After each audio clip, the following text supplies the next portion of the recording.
Amerika Serikat menggempur Iran selama 8 malam berturut-turut. Serangan ini merupakan balasan terhadap serangan ke pangkalan militer Amerika Serikat di Yordania pada 17 Juli lalu.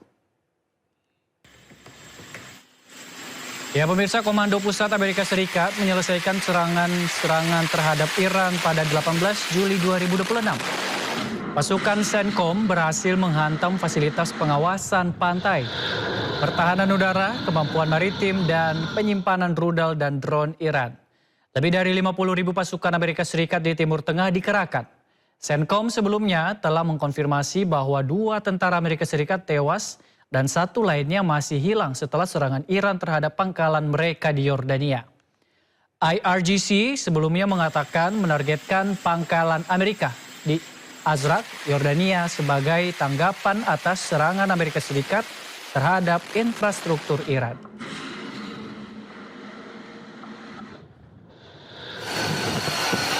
Sementara itu pemirsa, pelepasan jet tempur F-35B Lightning II dari kapal serbu amfibi kelas WASP USS Boxer dirilis oleh CENTCOM.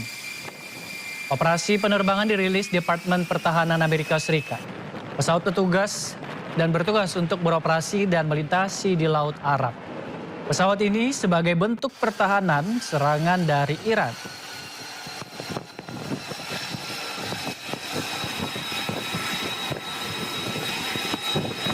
Garda Revolusi Iran merilis video serangan terbaru sebagai rangkaian serangan balasan ke Amerika. Rangkaian serangan balasan Iran ini merupakan bagian dari Operasi NAS-2. Rangkaian serangan balasan ini merupakan operasi militer NAS-2 dengan serangan rudal dan drone bunuh diri. Rudal Iran ditempeli foto pemimpin tertinggi mereka Ayatollah Ali Khomeini dan foto komandan militer yang meninggal dalam perang. Rudal ini juga ditulis dalam bahasa Persia, memiliki arti atas nama komandan yang gugur. Sejumlah tipe rudal digunakan operasi NAS-2, antara lain rudal Khaybar Shekan, Zulfaqar Fateh 110, dan drone Shahed.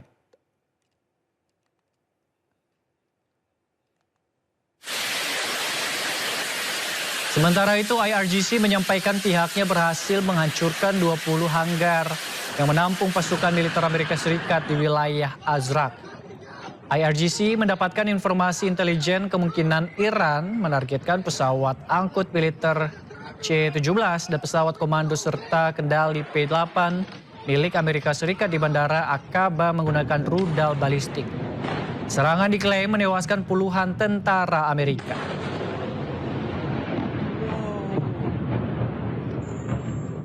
Pemirsa, Israel tega menyerang 2 warga dengan rudal hingga tewas. IRGC merilis bahwa terdapat kekejian kembali dilakukan pihak Israel. Seorang pemuda bersama ibunya berjalan untuk mengungsi. Tiba-tiba dibom. Kedua korban tidak bersenjata, hanya membawa pakaian menuju tenda pengungsian baru. Tidak diketahui lokasi dan waktu penyerangan secara independen, tetapi serangan ini merupakan kejahatan yang paling keji.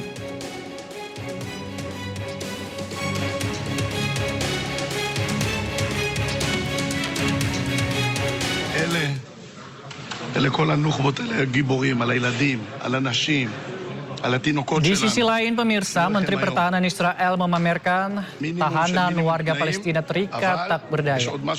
Tahanan pasukan Israel di mana sebagian besar adalah warga sipil Palestina terikat tak berdaya di ruangan.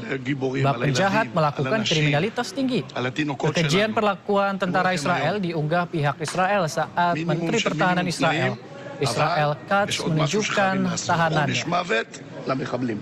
Pemirsa, suara ledakan keras menggegerkan komplek perumahan elit di Medan, Sumatera Utara. Sebuah rumah mewah roboh diduga akibat gas tanam. 2 orang dievakuasi sementara 4 orang masih terjebak.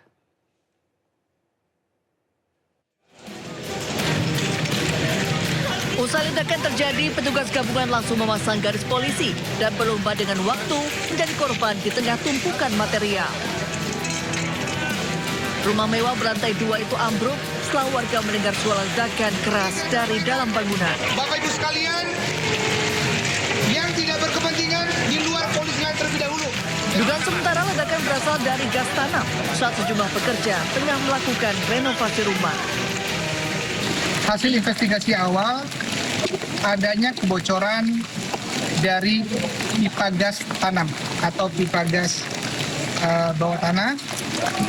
Tadi kami sudah masuk dengan menggunakan alat pendeteksi gas, memang terdeteksi di situ.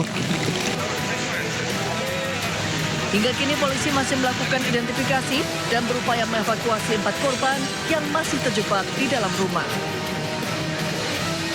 Polisi juga meminta warga untuk tidak mendekati TKP. Dari Medan, Sumatera Utara, Aminur Rasid, iNews melaporkan. 3 kapal hangus terbakar saat bersandar di Pelabuhan Muara Angke Penjaringan, Jakarta Utara. Kebakaran akibat korsleting listrik di salah satu kapal. Ya, beginilah pemirsa di layar kaca, kobaran api cepat membesar, meludeskan kapal yang sedang diperbaiki bagian lambung kapal di Jalan Dermaga Ujung Penjaringan. Besarnya api dan kencangnya hembusan angin membuat api merembet ke 2 kapal lain yang juga bersandar. Belum diketahui penyebab kebakaran ini, namun api diduga akibat korsleting listrik di salah satu kapal yang sedang diperbaiki. Diturunkan pemadam.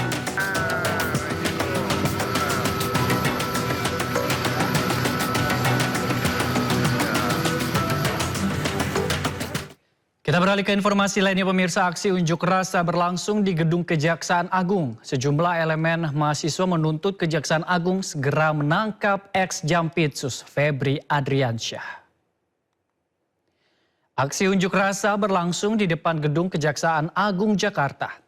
Aksi ini melibatkan elemen mahasiswa yang menyampaikan berbagai isu. Dalam aksi ini, mahasiswa mengajak seluruh elemen masyarakat untuk mengawal penegakan hukum dan memastikan pemberantasan korupsi dilakukan secara konsisten.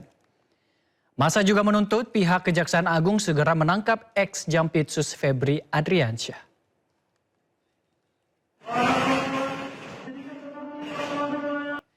Pemirsa, tidak seperti rekannya, Don Rito setelah jadi tersangka dan diperiksa penyidik, ex-Jampitsus Febri Adriansyah masih berkeliaran. Ahli hukum pidana desak penyidik segera menahan Febri karena berpotensi menghilangkan barang bukti.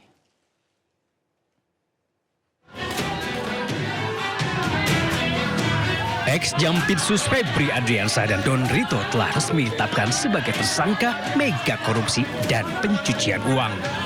Setelah jadi tersangka, advokat Don Rito langsung dibunuh di jeruji besi. Namun tidak dengan karibnya Febri Adriansyah. Walaupun penyidik Kejagung telah memeriksa 11 jam dengan 18 pertanyaan, ex-Jampitsus itu masih bisa melenggang bebas. Kuasa hukum Febri berdalih keputusan penyidik tidak menahan kliennya sudah tepat. Alasannya, Febri sudah bersikap sangat kooperatif. Tidak ditahan karena memang Anda sudah melihat sendiri.